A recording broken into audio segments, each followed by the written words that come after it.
तो मऊरानीपुर में उनने IPL का सट्टा शुरू करा दिया। प्रेमनगर रहे जब तक धर्मेंद्र साहू से पैसा लेते रहे, प्रेमनगर सट्टा चला। कोतवाली रहे, कोतवाली सट्टा चला। बदतमीजी वो यहाँ पर करते हैं, आम लोगों के साथ में बदसलूकी का काम करते हैं। जनता के साथ आय से अधिक संपत्ति उनके पास है, उनकी जाँच की जाए और उस जाँच के बाद में इनको जो है बर्खास्त किया जाए नौकरी से।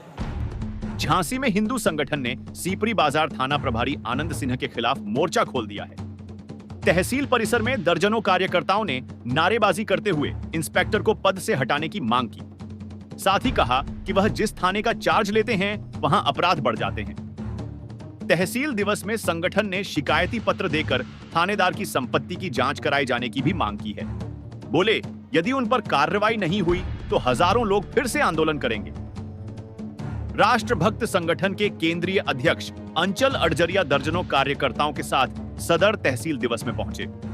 यहां उन्होंने एक ज्ञापन दिया और तहसील परिसर में ही धरने पर बैठ गए। उनकी मांग थी कि वर्तमान में सीपरी बाजार थाना प्रभारी पर कार्रवाई की जाए। इससे पहले उन्होंने कहा कि SHO की जिस थाने में तैनाती रही है उस थाना क्षेत्र में अपराध बढ़ गए हैं। बोले कि इससे पहले वह मऊरानीपुर में रहे जहां उन्हें सस्पेंड किया गया था, लेकिन जुगाड़ लगाकर वह झांसी में पोस्टिंग पा गए।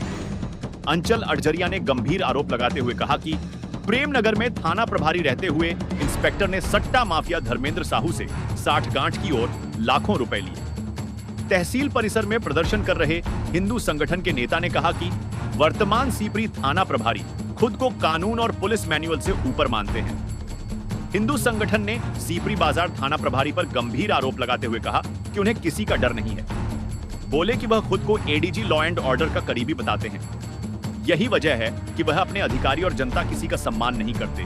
बोले ऐसे अधिकारी को थाने के चार्ज से हटाया जाए। प्रदर्शन कर रहे हिंदू संगठन ने नेता ने प्रशासन को 10 दिन का अल्टीमेटम दिया है। बोले ऐसे थाना प्रभारी किसी भी थाने में रहने लायक नहीं है, इन्हें नौकरी से बर्खास्त कर देने चाहिए।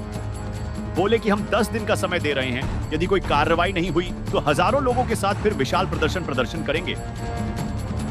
देखिए, एक बहुत ही बिगड़े हुए थाना अध्यक्ष हैं जो सीपरी में है। इसके पहले प्रेमनगर रहे हैं, कोतवाली रहे हैं, मऊरानीपुर रहे हैं। सब जगह सारे अधिकारियों को उनकी कार्यशैली पता है, लेकिन सिर्फ गुंडों को संरक्षण देना, अपराध को बढ़ावा देना और अपराध उनके क्षेत्र में जहाँ भी वो जाते हैं बहुत ज़्यादा बढ़ जाते हैं। जो भी बड़े मामले होते हैं, धर्मांतरण का मामला हम लोगों ने पकड़वाया था सीपरी बाजार के अंदर, जो मुख्य अभियुक्त थे उनको छोड़ दिया पैसे लेकर के। इसी तरह से आप देखोगे अभी फिलहाल में RTO का जो सेंटर है उसका मामला पकड़ा गया प्रदूषण वाला, उसमें जो मुख्य अभियुक्त थे उन दोनों को छोड़ दिया पकड़ने के बाद में, और जो बाकी के जो नौकर टाइप के लोग थे उन 8 लोगों को पकड़ के बंद कर दिया। इसी तरह से सेक्स रैकेट पर छापा डाला गया। कहा गया कि हम जाने कोई चावला थे उनको इसमें जो है मुलजिम बनाएंगे, लेकिन उनको ना बना करके सिर्फ जो लोग पकड़े गए उनको बनाया। उसके साथ ही साथ पुलिस मैनुअल का खुला उल्लंघन करते हैं, सादा वर्दी में घूमते हैं। CO दोनों आपने देखा होगा, सेक्स रैकेट पर छापा मारने गए, दोनों CO वर्दी में थे, CO सिटी और CO सदर, लेकिन वो एक ऐसे थे जो सादा वर्दी में वहाँ पर नीली टी-शर्ट के अंदर वीडियोज़ आप लोगों ने बनाए हैं, देखे हैं सबने। तो ऐसे लोग जो कि अपने अधिकारियों की, SSP की, DIG को कुछ नहीं समझते हैं, वो तो कहते हैं हमारे ऊपर ADG लॉ एंड ऑर्डर का हाथ है। तो ऐसा कैसा हाथ है कि ऐसा बदतमीजी वो यहाँ पर करते हैं, आम लोगों के साथ में बदसलूकी का काम करते हैं, जनता के साथ में, मीडिया कर्मियों के साथ में उनका व्यवहार बहुत ही ख़राब है, अशोभनीय है, निंदनीय है। ऐसे व्यक्ति को 1 सेकंड भी पद पर रहने का अधिकार नहीं है। उन्हें वहाँ से हटा करके लाइन में लगाया जाए, सस्पेंड किया जाए, और इसके साथ ही साथ उनको आगे भी अगर कभी दिया जाए चार्ज तो किसी के अंडर में दिया जाए, उनको सीधा स्वतंत्र रूप से चार्ज ना दिया जाए, क्योंकि वो बहुत ज़्यादा गर्राने का काम, वो अपने आप को सबसे ऊपर समझने लगते हैं, SSP DIG से भी ऊपर। तो ऐसे ईमानदार अधिकारी हमारे इधर अब आ चुके हैं। पहली पूर्व की सदा सिंह तो महाभ्रष्ट थी, लेकिन वर्तमान जो SSP आए हैं इनसे उम्मीद है कि DIG साहब बहुत अच्छे हैं, कमिश्नर साहब बहुत अच्छे हैं और DM साहब भी नए आए हैं। इन सभी चारों अधिकारियों से हमें उम्मीद है कि इनको हटा करके ऐसी जगह लगाएंगे। साथ ही साथ जो मंदिरों की ज़मीनों पर भूमाफिया लोग कब्जा करने का प्रयास कर रहे हैं, एक शुक्ला जी हैं लेखपाल पूर्व के, उनने वैष्णो देवी मंदिर के ज़मीन पर कब्जा करने का काम किया है।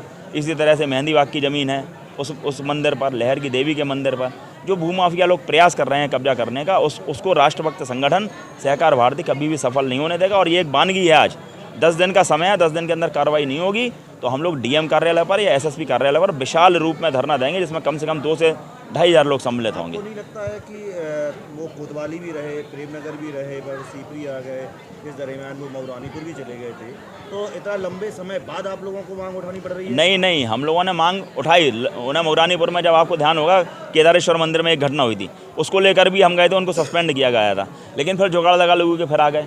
मऊरानीपुर गए तो मऊरानीपुर में उनने IPL का सट्टा शुरू करा दिया। प्रेमनगर रहे जब तक, धर्मेंद्र साहू से पैसा लेते रहे, प्रेमनगर सट्टा चला। कोतवाली रहे, कोतवाली सट्टा चला।